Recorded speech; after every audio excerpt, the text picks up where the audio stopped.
Boa noite, boa noite. Olá, mestres, faixas pretas, professores, praticantes e admiradores de artes marciais. Tudo bem?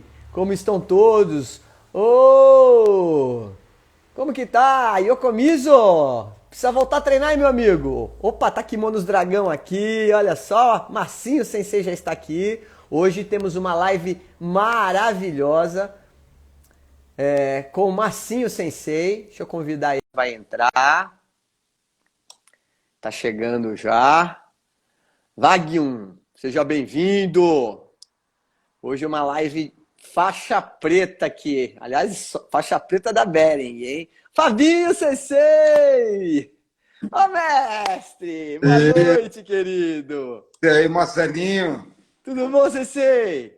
Tudo, meu irmão. E você? Como é que tá? Graças a Deus. Melhor agora. Obrigado pela sua disposição do tempo aí, Sensei, para estar falando aqui no meu canal. Pô, uma satisfação, mano. Viu? Já estou um tempo aí querendo te convidar, mas eu tenho um cronograma aí de pessoas que são extremamente competentes, assim como você, e hoje vai ser um grande dia aí para a gente falar dessa ponte, do que é a arte, né? A arte musical e a arte do jiu-jitsu. Que legal, mano. Obrigado pelo convite. Eu tô sempre por aqui. Já assisti lives memoráveis aqui com você. Muito aprendizado, É, papo legal. mestre Flávio já esteve aqui várias vezes, né? Nosso Maravilhoso, mestre né? de jiu-jitsu, o Fúvio, o Danielzinho Sensei, Daniel Rego Sensei já esteve aqui também.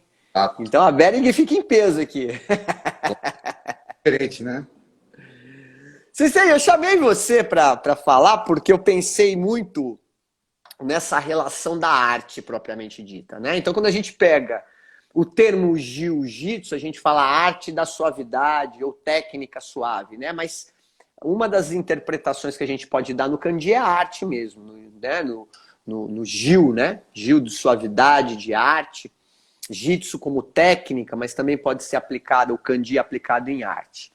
E eu sei, e muita gente sabe, para quem não está chegando agora, para nossa live, o sensei Márcio Guimarães, ele é um músico de excelência, assim. Ele vai falar um pouquinho disso.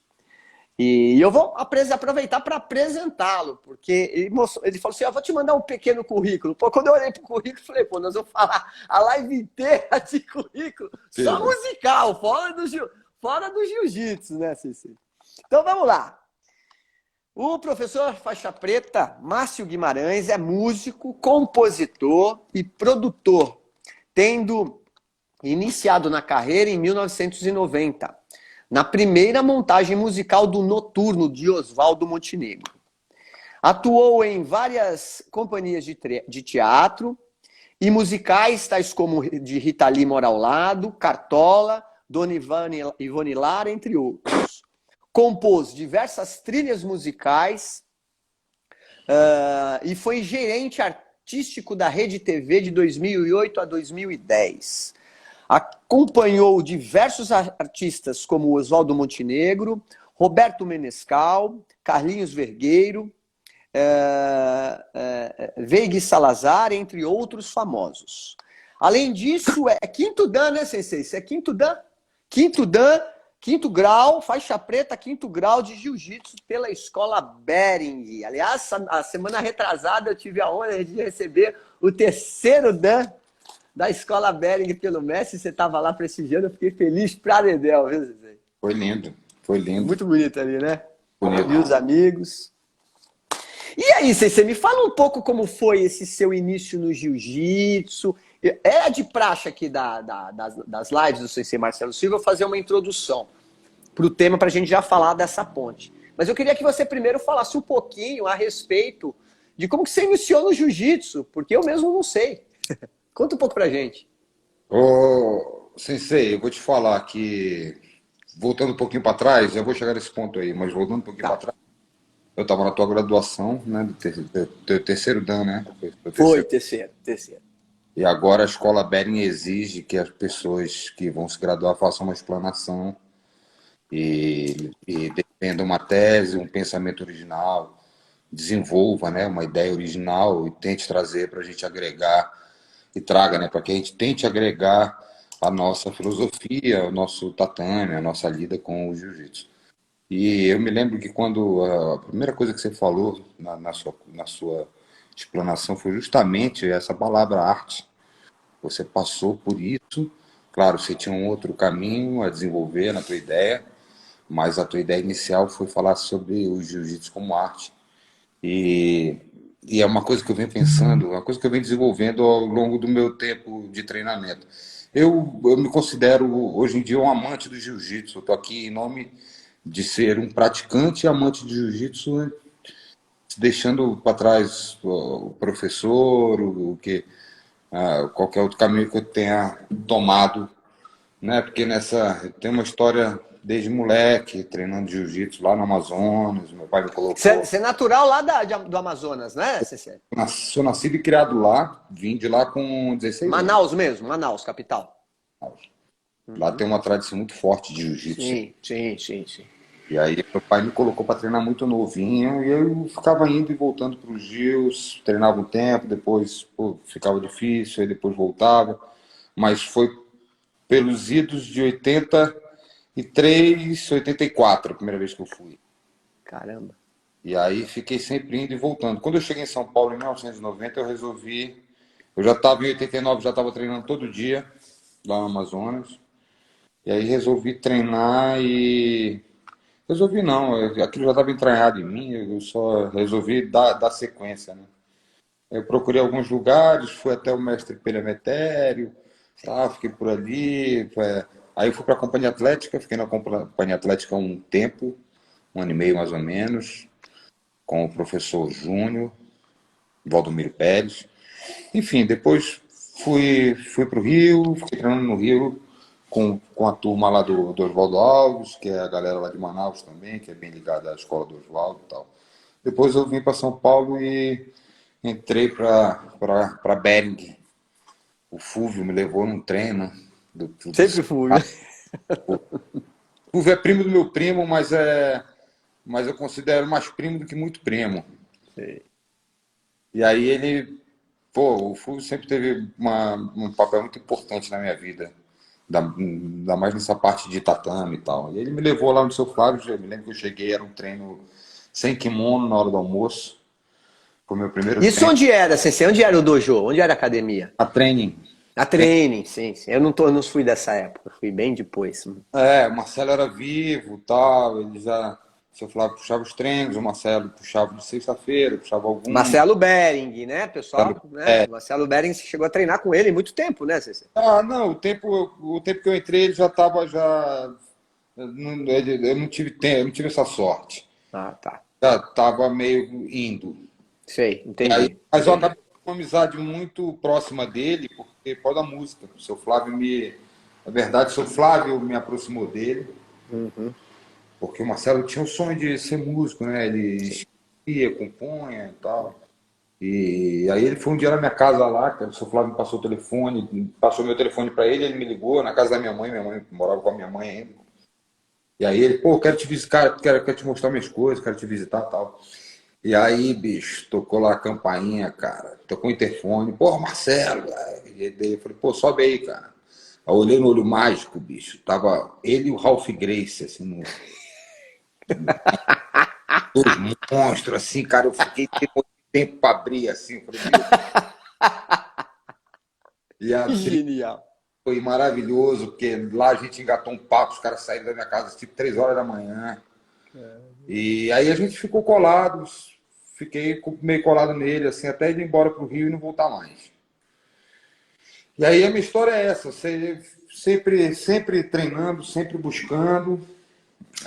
Dei aula há muito tempo, dei aula de 95 até 2010, mais ou menos. Aliás, você deu aula num dos nossos dojos do Aikido, lá do Nico Sensei, na Zenshin, né? Um bom Exato, tempo lá com a gente, né, Sensei? Foi foi bem, ótimo. bem bacana lá, viu? Nossa, que dojo maravilhoso aquele dojo. Isso E mesmo. aí, bicho, em 2010 eu decidi que eu iria voltar a ser aluno de Gil, ia deixar um pouco a parte de ensinar jiu-jitsu, ia me aperfeiçoar. A gente dando aula acaba sendo o maior aperfeiçoamento, né, que a gente pode ter na aula, né? mas eu estava buscando uma outra coisa e não queria ficar pela metade como professor. E aí eu tomei essa decisão de ficar trabalhando com música e parar de dar aula. Mas sempre volto, acabo voltando, tem um aluno particular, tem não sei o quê. Agora mesmo, hoje em dia, já há uns 5 anos assim, eu tenho treinado na Aliança, lá na Vila Madalena. Uhum. Tenho muitos amigos lá e acabo puxando o treino, o André, que é o professor, pô, passa uma posição e tal. Mas eu sou um amante da arte, bicho, da arte do jiu-jitsu, inclusive, né? Legal. Mas, voltando àquele papo lá da arte, cara, eu fiquei pensando, o seu Flávio falou pra mim assim, ó, bicho, pensa, bota a cabeça pra funcionar aí, vai pensando aí. Eu falei, já tá aqui na cabeça. Aham. É que eu acho que é uma coisa natural pra mim, que é fazer esse paralelo, né? E tratar. Então, Cici, eu queria até aproveitar esse gancho que você está dando aqui para fazer uma introdução, porque eu tive o privilégio de ter aula com você também, né? Nós treinamos juntos lá no Consa, né? Você puxava alguns treinos e eu rolei muito com você naquela época. E você tinha eu, pelo menos eu senti, eu percebi um diferencial muito grande, porque para quem olha você é uma pessoa robusta. Então vai falar, pô, você deve ser forte pra caramba. É muito pelo contrário, você tem uma maleabilidade técnica. Aliás, eu já falei isso, eu não sei se você lembra, numa das vezes, eu falei, o seu jiu-jitsu é musical. Não sei se você lembra de uma vez que eu falei isso pra vocês. Assim. O seu jiu-jitsu é musical. Assim, é muito particular. Que é dentro daquilo que eu entendo, eu sou arte terapeuta, eu trabalho com psicologia analítica e eu trabalho na linha de arte terapia, que é muito da questão que envolve a própria singularidade de cada um. Então eu vou fazer uma introdução, aí eu gostaria que você falasse exatamente disso, né? Que é esse paralelo de jiu-jitsu arte, você falou dessa incompletude ainda, né? Então quase essa punção que eu também tenho de ir atrás, de querer melhorar, de saber um dedilhado novo, uma nota nova. E aí você faz esse paralelo pra gente, tá bom? Ah, Vamos lá. vontade. Live de hoje com o sensei Marcinho Guimarães. Dedilhando e compondo no tatame. Arte se resume em transcendência. A arte se compõe de letra, sons, tons, cores e movimentos. Em conjunção com as regras naturais da vida, a percepção das nuances e das possibilidades da criação, em criatividade, produzem harmonia. Aliás, a deusa harmonia, filha de Afrodite e de Ares, deusa do amor e da guerra. O equilíbrio perfeito, o yin e o yang. Teria na música o contraponto à luta? Teria na luta o contraponto à música? Com vocês, o sensei, faixa preta de jiu-jitsu, Marcinho Guimarães. E Oh, aí, sensei? Que legal essa da harmonia, né? que beleza! Sempre traz uma poesia, sempre que pode, né, Marcelinho? Sempre. Sempre que A pode. vida fica muito feia. Como diz o mestre Bering lá no meu exame, vocês ficam dando cabeçada, puta coisa feia. Tem Para uma de fazer frase que eu isso, né? adoro.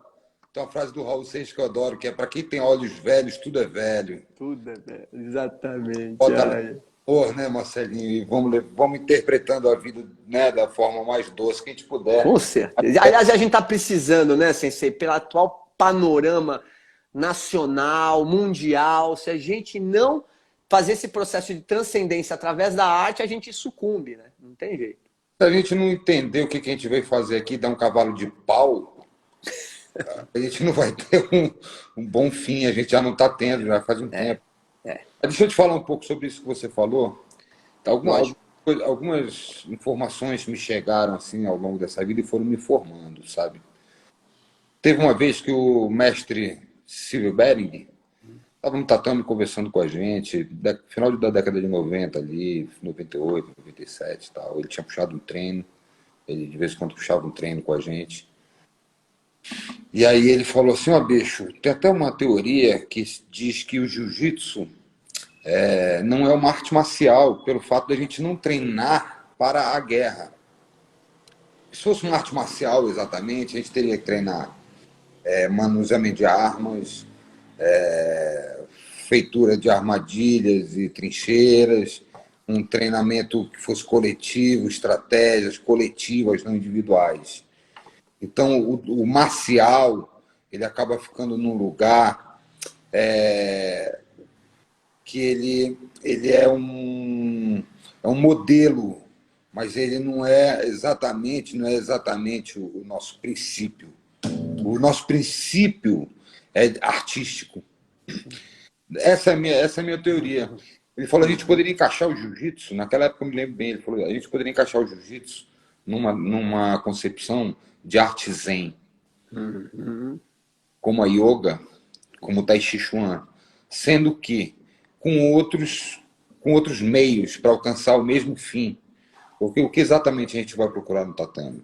Claro, tem todo o lado da defesa pessoal, de aprender a se defender, de medo de se sentir vulnerável, o medo de ter medo.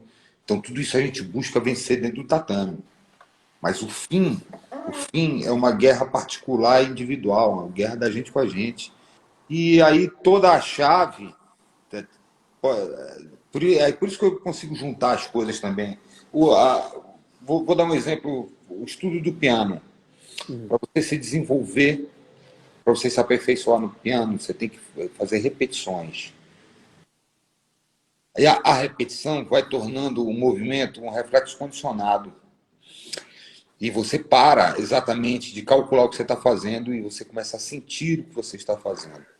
Lá na frente, a hora que você já estudou muito piano, que o piano já está automático, o seu exercício vai ser um exercício de respiração, de emoção, de intenção, de dinâmica.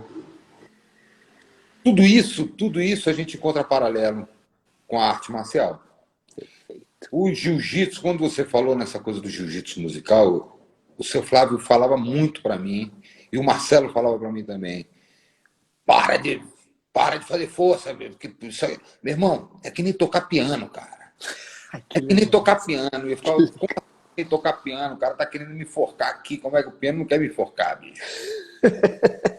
Que Depois, legal isso. e aí entender o que ele queria dizer repita, repita, repita, até que isso se torne automático. Depois, melhore a sua postura, depois vá corrigindo, para no final de tudo você começar a corrigir o seu emocional. Não adianta, se os caras estão despreparados, ele é jogado dentro de um combate, ele apanha para ele apanha para o adversário, ele apanha para a preparação física e tal. Se você vence todas essas etapas, a última etapa a ser vencida é o emocional. E que é o que a gente está buscando nas duas atividades, tanto com a música, quanto com o teatro, quanto com a pintura, quanto com o jiu-jitsu, quanto a yoga, o tai chi, e são todos movidos pelo mesmo lado do cérebro. Sim. Então, o paralelo que eu faço, e aí encontra agora esse segundo assunto que você falou, pô, que a gente está precisando e tal. Eu tenho pensado muito no jiu-jitsu, que agora ele está tomando um vulto mundial, uma coisa gigantesca. Agora, nos Emirados Árabes, tiveram a maior aula de jiu-jitsu para o Guinness. O Mestre Silvio estava lá, parece, né? Estava lá também. Exato. Quer dizer, é uma beleza ver a dimensão que isso tomou. Ao mesmo tempo, há que se pense exatamente o que a gente quer com isso. Sensei, deixa eu fazer uma abertura, me permita aqui. Você está me falando isso e é o ponto que eu queria chegar, né? O quanto de responsabilidade que nós temos que ter por estarmos tendo, né? Quando eu falo estarmos tendo, é o jiu-jitsu de uma maneira geral, uma visibilidade, um alcance mundial em todos os setores. Então é das pessoas de baixa renda até o filho do sheik que está praticando, né? Pessoas ganhando milhões nisso, né? Com mérito, obviamente, não é nenhum demérito isso, fruto do trabalho, do esforço. Mas qual é o grande perigo que incorre quando a gente utiliza da técnica propriamente dito. Então, a gente teve lá na década de 90 o advento dos Pit Boys. Eu mesmo presenciei uma cena muito traumatizante para mim, que foi um cara que era aluno de um Gracie, deu uma porrada na cara de um, assim, o outro só falou, mas a menina tá acompanhada, e o cara tomou a porrada de um aluno, assim, quebrou a cara do cara, o cara foi pra cirurgia. E qual que é o perigo que incorre em a gente ter essa visibilidade, né? E quais os caminhos que dentro desse processo artístico, que é justamente o contrário, né? Quer dizer, é emocional, eu também concordo, emocional é a última etapa ali, porque você vai ganhar um poder, né? E tá bom, e aí o que você vai fazer com isso? Eu queria que você dedilhasse isso pra gente um pouco, a sua percepção, a sua preocupação, e talvez até um caminho de solução, assim, pra gente dar uma retomada de cor, né? De arte, de harmonia, de amor, essas coisas estão tão debilitadas hoje. Boa, ótima pergunta. Eu me lembro eu penso que eu sou de uma geração, eu peguei a faixa preta na década de 90. Eu vi outro dia o Fábio Gujá falando sobre isso, eu concordo 100% com ele. Eu penso que a gente perdeu muito participante, muito praticante de jiu-jitsu naquela época. A gente precisou refazer a história, porque a gente, lá na década de 90, se o cara não fosse casca grossa, ele não ficava. Ele não ia até a faixa preta, porque a exigência era essa. A exigência era você ser casca grossa. E tudo bem, faz parte, está tudo certo. A busca pelo seu máximo, eu digo, ser casca grossa nesse aspecto. Aí eu entendo o que é ser casca grossa. Casca grossa é você não desistir. E não desistir de você, da vida, das suas coisas, das coisas importantes para a sua vida. Essa é a minha leitura do ser casca grossa. Quanto ao poder que o jiu-jitsu nos dá, ele nos dá um poder que a vida nos tira. Porque no final das contas, vai todo mundo morrer. Quem tiver a sorte de envelhecer e chegar aos 80 anos de idade, não vai poder se dar o luxo de trocar a porrada com um garoto de 20. Perfeitamente. Então, Perfeito. na verdade, o que eu entendo é que o perigo do jiu-jitsu mal lido, mal interpretado, pega no ponto da competição e da busca pelo sentimento de que, pô, eu tô treinando porque eu vou ser uma pessoa diferenciada de todo mundo, que eu sei matar com a mão. O cara sabe matar com a mão, então ele acha que ele tem uma coisa a mais que os outros. É uma ilusão total, porque a hora que você vira a esquina e o cara bota um na sua cabeça, de nada, eu toda a história no jiu-jitsu. Então, eu percebo que a busca não é esse caminho. O caminho do, pô, bicho, quanto mais casca grossa, o cara mais casca grossa, vou tentar ser mais casca grossa que aquele cara ali, que já é o cara mais casca. É uma busca, pô, é bonito, o fundamento existe, a busca existe, mas a leitura não é essa, eu acho. Eu penso num futuro mais colaborativo. Sim. Aliás, a humanidade só deu saltos quânticos, isso é histórico, através do processo colaborativo, né? Só que ela só subiu de fase, né, através do processo colaborativo. Não teve outra, né? Não tem outra possibilidade. outro caminho, vai esbarrar na exploração e na diminuição de alguém para que alguém se torne maior. E eu sinceramente não acredito nisso. Eu acho que o jiu-jitsu não pode ser usado como ferramenta de nenhuma ideologia. Eu acho que ele não tem que ser Perfeitamente. Eu acho que ele não pode ser politizado. Eu acho que porque a arte não dá para ser politizada, né, Sensei? Não dá para ser partidária, né? Ela não pode ser partidária, porque politizada Exatamente. ela é. Sim, ela já é. Ela não pode ser, me corrigindo aqui, ela não pode ser partidária, né? Isso.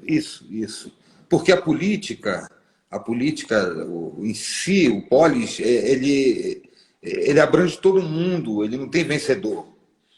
É só uma maneira da gente se corresponder e chegar num. Deveria ser assim, né? Mas chegar num denominador comum. Então, o treinar jiu-jitsu é sim um ato político. tocar piano é um ato político, porque nós somos seres políticos. Mas eu não posso falar assim, ó, eu toco piano e o cara que toca pagode é inferior a mim que toca piano. Ou o cara que, esse cara, o que ele toca? Ele toca pandeiro, então ele não é músico.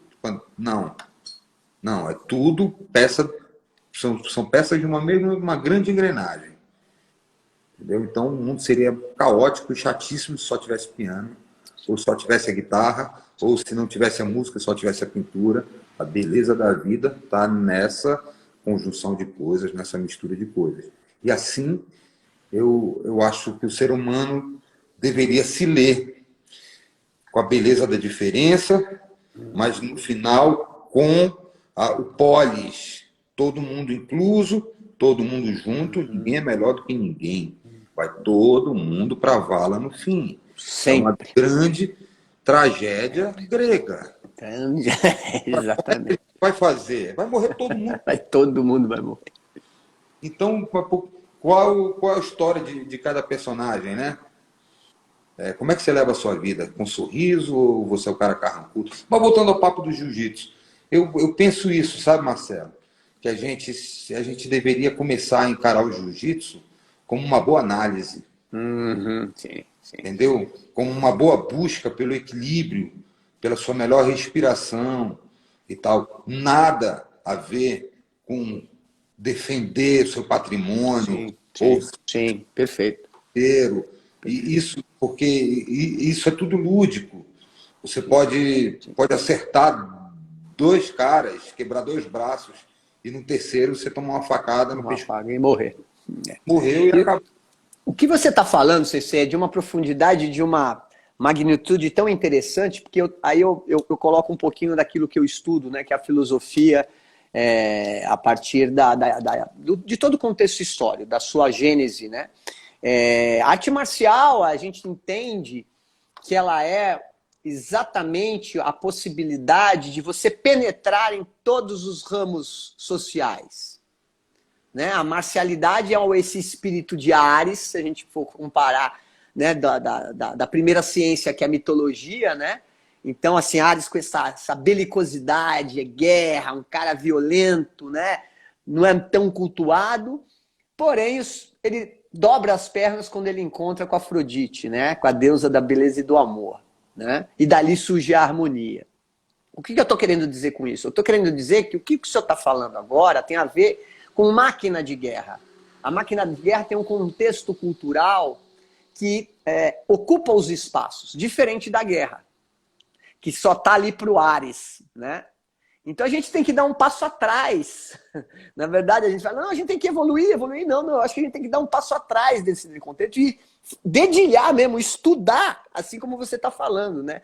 Fazer uma releitura dessas questões, que envolve, inclusive, a própria prática do jiu-jitsu, né? Como algo realmente de um caminho pessoal, que é a proposta das artes marciais, né? O caminho do autoconhecimento. Aliás, é um lema do Aikido, né? O 13º lema do Aikido, que foi escrito, traduzido aqui para o português, quando o meu mestre de Aikido, Masanao Eno, morou aqui no Brasil na década de 80, que é a prática do Aikido é um caminho do autoconhecimento. Né? Então isso que você está falando é tão genial, né? E eu acho que é de uma particularidade sua também.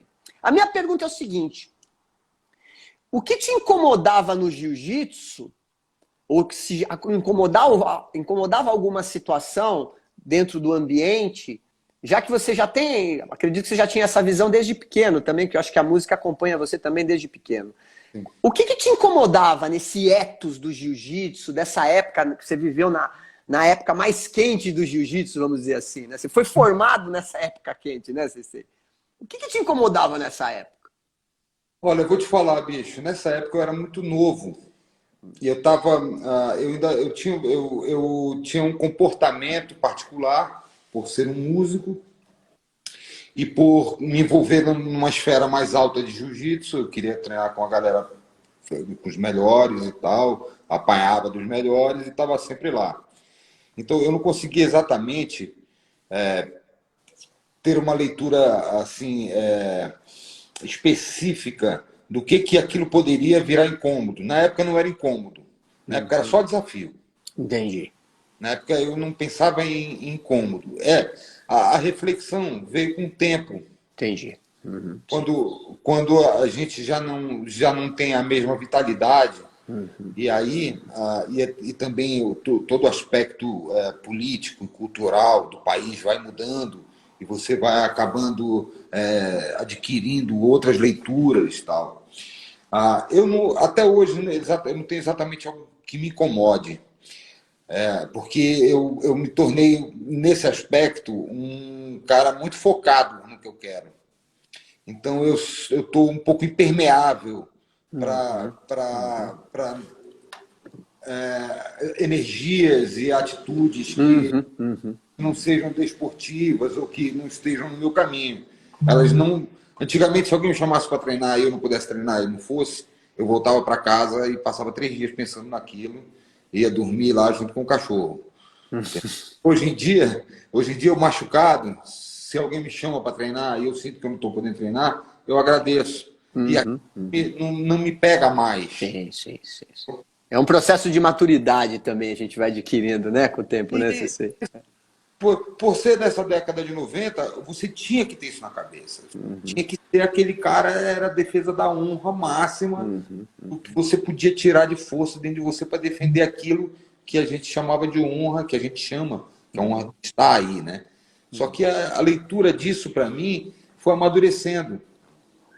Hoje em dia, eu sinto que dentro do tatame as coisas estão muito mais leves, porque as pessoas estão mais politizadas. Entendeu? Você vê mais mulheres. Isso é um aspecto muito legal, né? Muito bom. Né? Muito legal. Muita mulher, né, treinando. Isso é muito legal, muito legal. Você vê que hoje em dia você não encontra. Pô, bicho, eu ia num bar na década de 90, eu entrava. Tinha uma mesa com a turma de outra academia de jiu-jitsu, bicho, já mudava o clima, já azedava. Aí já tinha gente te olhando, aí você fala, eu não vou ficar aqui, se eu ficar aqui vai dar merda. Aí não sei o quê. Tipo, acabou. Em qualquer lugar que você vai treinar jiu-jitsu hoje em dia, você entra, a chance de você encontrar um cara com esse perfil mínima, porque é mínima. O mundo não suporta mais. Então você encontra professores de jiu-jitsu que têm doçura, que têm educação, entendeu? Que não tem medo de ser gentil, de parecer gentil. Sim. Você entende? Então, assim, eu sinto falta, assim, não, o que eu sinto não é nem falta. O que eu observo é que, às vezes, as pessoas se condicionam a ser só aquilo e acham que o jiu-jitsu acaba ocupando um lugar de vazio na vida das pessoas. Tal. Quando isso começa a caminhar para uma coisa mais religiosa... Sim. Eu acho que desvirtua, entende? Então eu sinto que ainda falta, assim, dentro de nós, que estamos dentro dessa cultura, esse amadurecimento do que a gente está fazendo ali. Entende? Porque se a gente entender isso, vai ser tudo mais leve. Sim. Vai ser mais prazeroso. Já é mais prazeroso treinar jiu-jitsu. Era duro, cara. A gente ia pro treino, ia chegando perto do treino, ia dando dor de barriga. É mesmo isso aí. Legal. Quebrar. Entende? Hoje em dia não. Hoje em dia está mais... Está um pouco apontado para esse caminho que eu falo do encarar a vivência do jiu-jitsu como arte.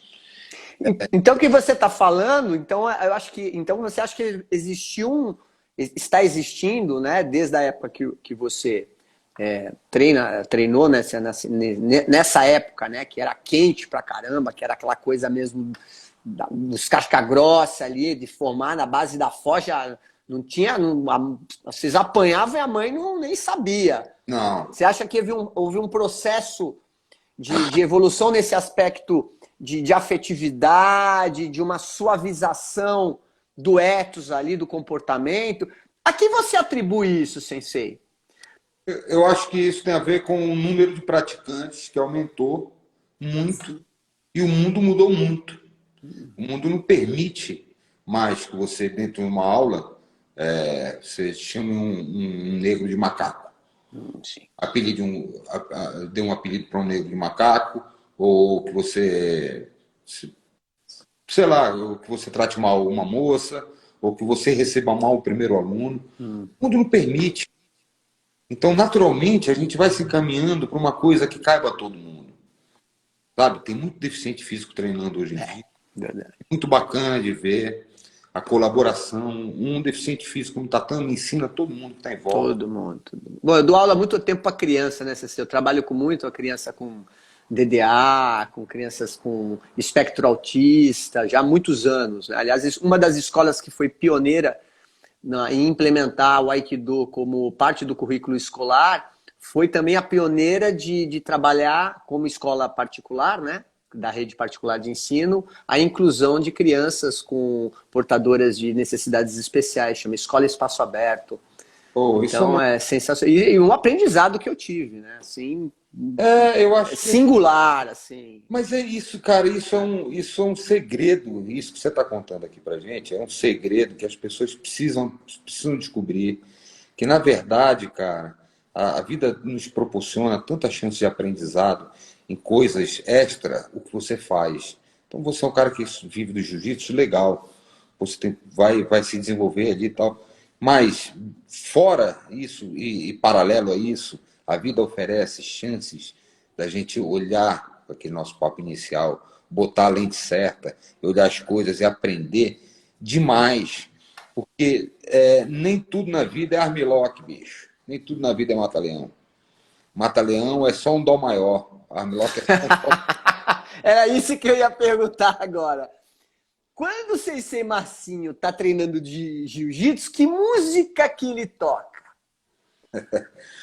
Cara, é um pouco como o seu Flávio. O seu Flávio, ele é um cara que ele tem muita responsabilidade sobre isso. Por quê? Porque ele é um cara que Ele tá aqui assistindo a gente, né, mestre? Ele deu um oi aqui pra gente, o Fulvião. Um beijo, mestre. Eu sou muito grato ao seu Flávio, porque ele foi um cara que me percebeu, sabe, Marcelinho?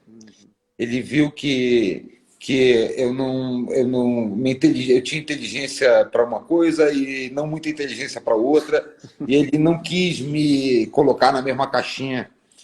E Por isso que ele é mestre, né? Não tem jeito, né? dentro desse temperamento dele, genial, desse temperamento inteligente dele, ele passou por cima de um monte de besteira de moleque que eu fiz.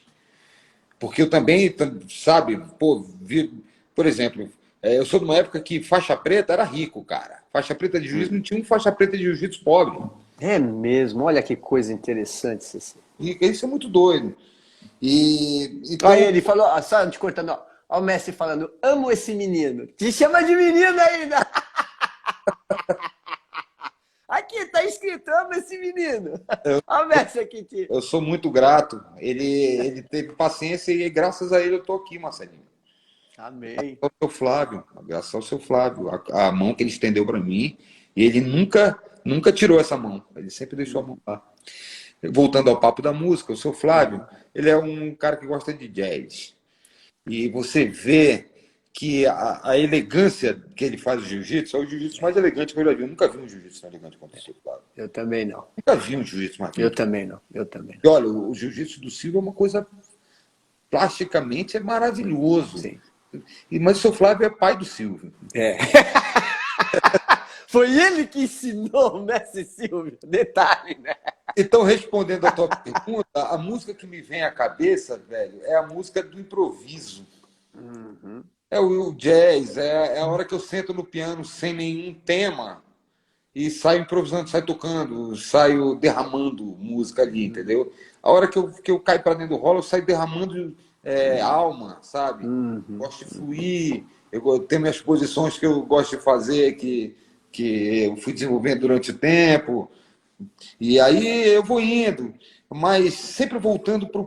Agora mesmo na Aliança, eu puxo às vezes os treinos lá na hora do almoço, passo posição. As minhas posições são as nossas de sempre. É ensinar a plantar o pé todo no chão, a fazer uma boa base, a consertar a coluna. O meu caminho é esse, sabe? Ali eu troco, eu aprendo a defender uma guarda-laço, sabe, me esquivar de um berimbolo, de uma e tal. E mesmo assim, esses desafios se colocam, eu vou sempre buscando aquele caminho da elegância, Sim. sabe? Eu lembro da postura, sabe? Do mestre. Aí vira arte suave, né? Aí o mestre fala, não precisa dar cabeçada. Né? Não precisa Né? agarrar no pano, não precisa fechar o cadeado com força. Sim, sim. Isso atrapalha demais. A minha busca é essa, viu, Marcelinho? No jiu-jitsu, eu vou ficar velhinho, se Deus quiser, se Deus permitir, e me ajudar praticando em cima do. Com Eu certeza. sei que eu vou voltar da aula num espaço meu, não sei o quê, mas eu sei que daqui a um tempo a minha vida vai se voltar mais para o jiu-jitsu e eu vou ficar com a música num lugar especial. Estou ralando um pouco na música para conseguir ter esse refresco, entendeu? Sim, sim, sim. No tatame, dá 3 aulas, dá 4 aulas, e depois para o estúdio compor, produzir, fazer minhas coisas. Por enquanto, o estúdio ainda está me segurando Sim, bastante. sim, sim. Mas a minha yoga está sendo diária e meus Legal. treininhos de jiu-jitsu estão sempre vão ser assim até eu ficar velho. Estão na minha agenda. Legal. Você seria o contrário. Quando você está compondo, que posições vem do jiu-jitsu? Sabe o que o jiu-jitsu Né? fica na música, bicho? Sabe onde o jiu-jitsu me ajuda muito? Onde? Música, na alegria de viver, na vontade. O jiu-jitsu ensina pra gente a tirar uma força, uma postura, uma marra, que isso é tanto na parte pessoal, de lida com o business da música, tanto Que é quanto. difícil, é como se fosse uma competição também, né, Sensei? Diga Sim, de passagem, né? é Talvez até mais acirrada, né? Do que, não claro. sei, eu deduzo, né? Não muito acirrada, porque a cultura é super desvalorizada, bicho, no Brasil. Então, o artista aqui no Brasil, mano, ele já tem que ter um, uma predisposição para se lascar e para tentar ser um herói, entendeu? Tem um pouquinho, sabe, o artista no Brasil, ele tem um pouquinho esse lado do enfrentar, porque ele sabe o que ele vai enfrentar, né? Ultimamente, então, está mais ainda precária. O olhar sobre a cultura no Brasil está precarizado. Enfim, o jiu-jitsu me traz isso. Eu tenho uma segurança, eu passo uma segurança nas produções que eu faço. Geralmente eu assumo uma direção musical, ou estou numa assistência de direção, tal. Eu passo uma segurança, uma firmeza que me coloca muito lá na frente na música. E isso é o jiu-jitsu que me dá. A calma, a tranquilidade, a capacidade do amor. Porque eu acho que você passar a vida inteira com alguém tentando te estrangular, isso te ensina. Se você não ter com isso, você não aprende com mais nada. Você pode ir embora e voltar. Ou você ama o teu estrangulador, você vai virar um estrangulador, né, Sensei? Vai, se a gente não aprender com isso, vai e volta. Vai virar um tirano igual, né, Sensei? Então, isso o jiu-jitsu me ajuda. E para a música e para todas as outras atividades que eu tenho na minha vida. É uma postura mais firme, e a firmeza me proporciona a possibilidade de ser um ser amoroso. Genial, Sensei. Genial isso. Isso é uma poesia, né? Isso é uma poesia. Sensei, quando a gente está falando dessa questão, né? Eu vejo principalmente no nosso grupo, porque eu vou falar daquilo que eu vivencio, né? Assim, eu comecei a treinar, você citou o mestre Pedro Emetério, que você treinou com ele, comecei a treinar jiu-jitsu com o Aloysio. Eu não cheguei a ser aluno dele. Eu frequentei umas vezes a academia dele. Ah, tá. Tá. Então talvez você deve ter conhecido no primeiro. Depois eu voltei lá, já na faixa preta. Ah, tá. Tá. Então, é porque eu comecei a treinar jiu-jitsu com o Aloysio Costa Filho, que era aluno do Fábio Faria. Isso, Fabinho. Tá aqui na live também, o Fabinho. Dei oi pra ele. Então, exatamente, eles treinavam lá. O Fabinho treinava com o Aloysio, né? Sim. E eu acho que eu consegui, eu acho que eu fiz até alguns treinos com o Fabinho no começo. Eu acho, não sei se, eu acho que eu fiz alguns treinos com o Fabinho. Depois a gente se encontrou lá na Bering. E até me fugiu o que eu ia perguntar. Então, e aí eu comecei com ele, depois o Aloysio faleceu num acidente automobilístico, né, de carro, e aí fiquei um tempo sem treinar, foi quando eu fui contratado lá na Faculdade de Educação Física da FMU, me tornei docente lá da disciplina de artes marciais e lutas, e foi quando eu conheci o mestre, que inclusive você estava lá numa das palestras do mestre, você acompanhou, não foi? Eu fui. Foi muito legal.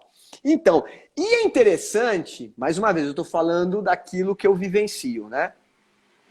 Que a nossa escola, a Escola Bering de Jiu-Jitsu, eu não sei, eu costumo arriscar que a gente tem uma relação muito particular um com o outro. Quer dizer, eu sou mais novo, né? Talvez eu seja ali daquele grupinho lá do Consa, eu fui um dos últimos a entrar e frequentar, eu e o alemão, né? O Daniel.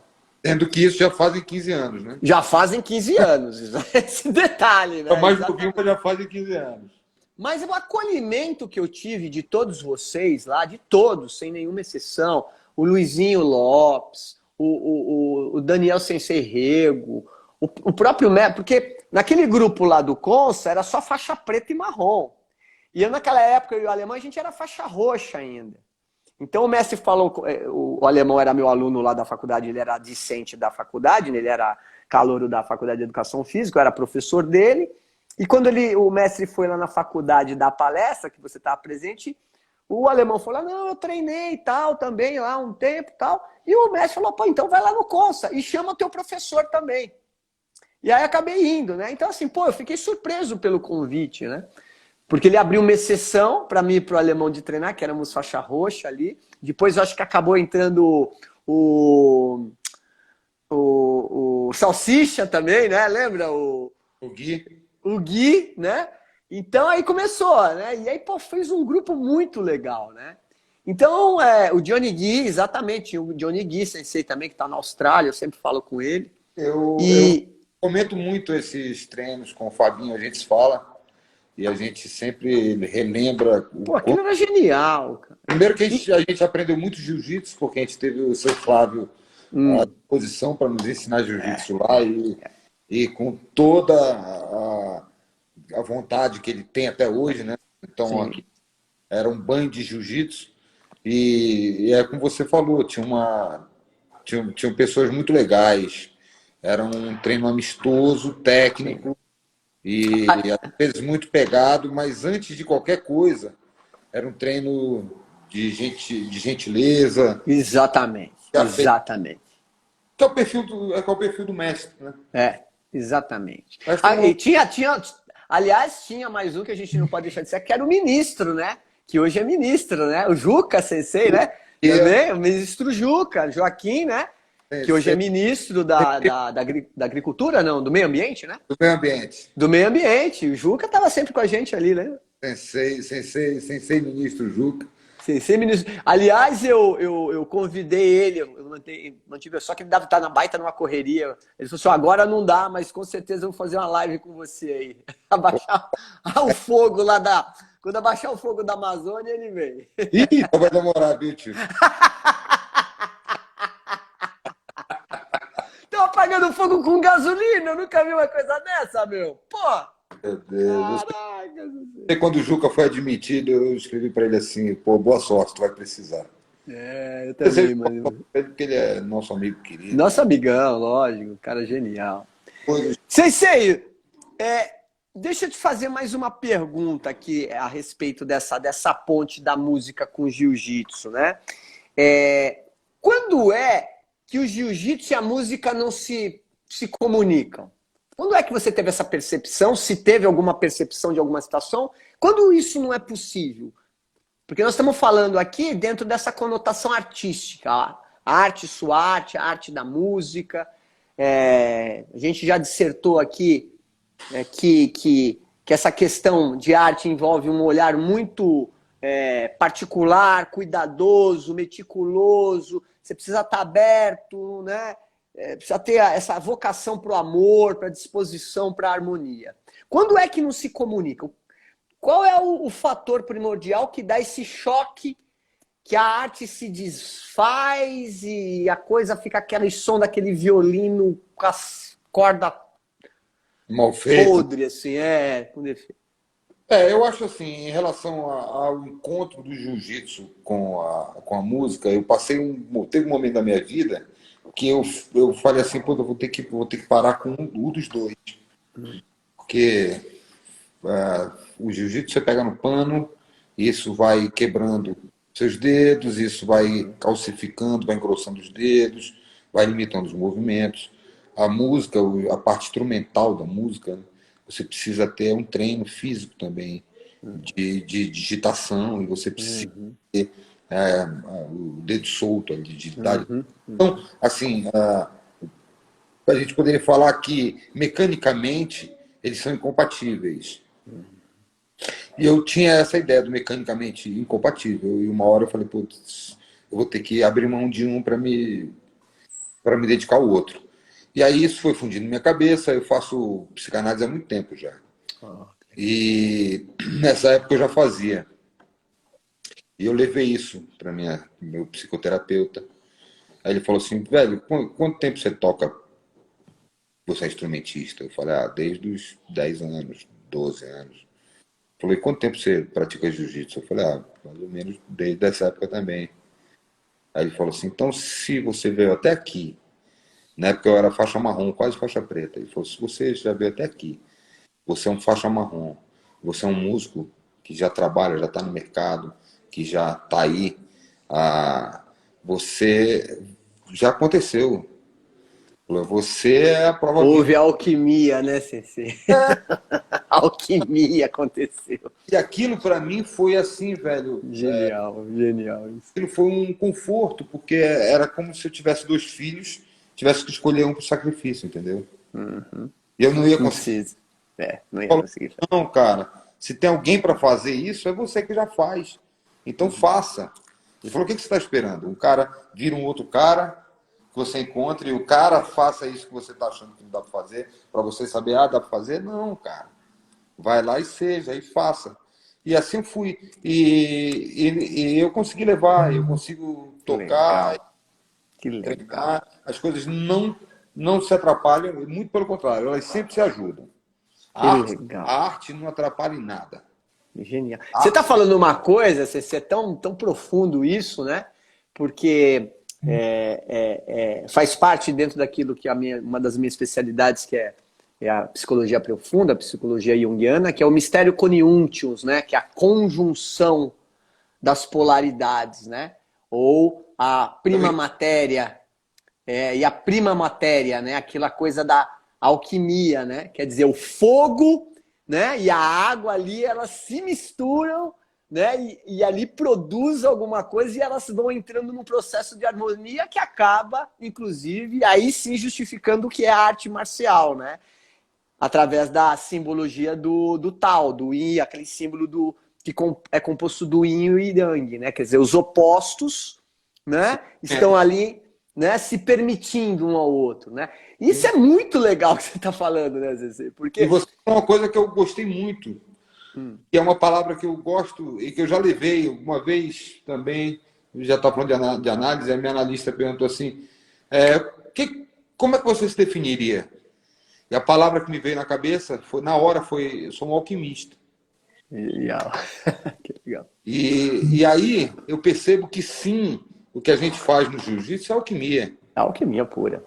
Alquimia pura. Alquimia pura. A gente mistura erva com água e faz perfume. E faz perfume. Isso aí. Na música também. Na música também. A gente tem um monte de acorde jogado, a gente combina os acordes, combina com notas, combina com palavras e compõe uma canção e entrega um perfume. Genial, isso é genial. Gente, quer live mais sensacional que essa aqui? Eu tô para discutir aqui arte, música, jiu-jitsu e música. Para quem achava que não se Se namoravam, tá aí. Não se namoravam, não. Uma não vive sem a outra. E é isso, e é isso. Quer melhorar no jiu-jitsu, né? Quer melhorar no jiu-jitsu? Vai no teatro, porra. Não Vai é, Cecê? É essa, pega muito legal. com um escritor, pratique o jiu-jitsu, depois descanse a cabeça no jiu-jitsu. Tire o Que é jiu-jitsu. uma dos objetivos do meu curso de formação filosófica em artes marciais, que esse ano completa 2 anos que está no ar, é um curso online, que já estamos com 450 alunos, e que é justamente isso, né? O curso é voltado para professores, mestres, faixas pretas, praticantes, atletas, exatamente para fazer essa outro lado, para desse outro lado, o oposto da intelectualidade, da capacidade de se entender o que é arte marcial, né? Os conceitos, a sua historicidade, a sua composição cultural, o seu desenvolver humano, né? O porquê que é a marcialidade algo fundamental na vida, o porquê se transforma em arte essa marcialidade. Então, o curso é um curso robusto, todo baseado em estudos acadêmicos, né? Em artigos acadêmicos, e está um sucesso. Por isso que a gente convida dentro da meu canal aqui, do Sensei Marcelo Silva, pessoas tão geniais, tão generosas, tão inteligentes, tão harmoniosas, tão artísticas aqui como o Sensei, né, Marcinho Guimarães, que foi um dos meus Obrigado. senseis de jiu-jitsu, me ensinou também bastante coisa no jiu-jitsu. Muito obrigado, Marcelinho. Muito bom. Sensei, foi genial. Essa live vai ficar aqui gravada e lá no YouTube também. E para o pessoal que está fazendo o curso e que já fez o curso, mais uma live para compor os estudos do curso de formação. Olha que aula que nós tivemos hoje com o mestre aqui, Eu queria Marcinho Guimarães. Pode, Sensei? só um pensamento que me ocorreu agora, Marcelinho. Complementando essas coisas que você acabou de falar, eu acho que o jiu-jitsu, ele já foi um exército. Ele precisou ser um exército para se provar, para se mostrar, para se apresentar como jiu-jitsu. Eu acho que a nossa busca agora não é mais ser um exército, é ser uma escola. Exatamente. É o que nós estamos fazendo, né? O Bering está fazendo isso, né, Sensei? E é isso mesmo. Mestre, o Fúvio falou assim, toca uma música. Vamos lá, Sensei. Faz uma palhinha pra gente aqui, pra gente encerrar nossa live sensacional. Eu tô com o violão aqui. Eu vou tocar uma música que não é minha, é do meu compadre. Mas ela é interessante. Eu vou tocar para você aqui. Ela chama Caótico.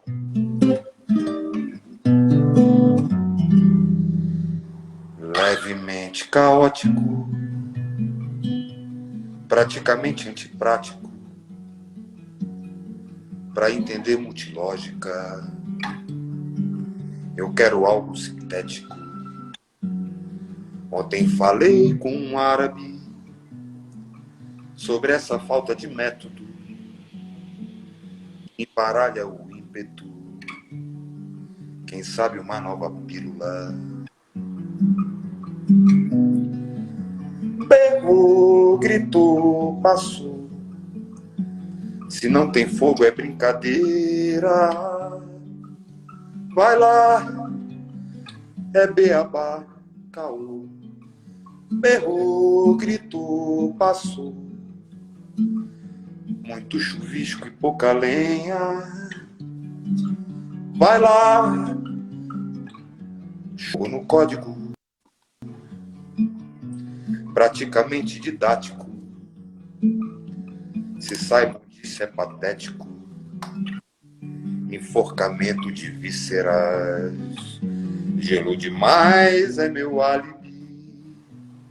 Uma pontada no cérebro. Muito pernil, pouca pérola.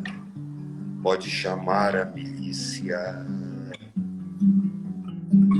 Berrou, gritou, passou. Se não tem fogo é brincadeira. Vai lá, é beabá, caô. Berrou, gritou, passou. Muito chuvisco e pouca lenha. Vai lá, vai lá. Andando tipo Jardes, Anê, da Silva. Ou melhor, da selva. Ou pior, da Silva. Ou pior, da selva. Ou melhor, da Silva. Ô, bravo! Arigatou gozaimasu! Genial! Até arrepia aqui, Zezé. Que maravilha. Obrigado, Marcelo. Tivemos aqui uma live sensacional com o mestre faixa preta, compositor, arranjador, músico, professor Marcinho Guimarães. Professor, muito obrigado por essa live maravilhosa, enriquecendo aqui o meu canal, os alunos do curso de formação, os nossos amigos da Bering, todos os admiradores aqui. Agradeço muito mesmo, viu, Cecê? Obrigado, Marcelinho, pela oportunidade, pelo espaço. Conte sempre comigo. E a gente vai se levando aí até o final dos nossos tempos, no tatame, sempre se encontrando. Sempre. Trocando ideia, como sempre foi. E conte comigo. Ô, Cecê, obrigado, Cecê. Pessoal, boa noite a vocês. Muito obrigado aqui pela participação. Um monte de gente mandando abraço para você, Cecê. E vamos fazer outra live. Vamos. Tá bom? Fica com Deus, Cecê. Obrigado. Beijo. Tchau, pessoal. Beijo para vocês. Os.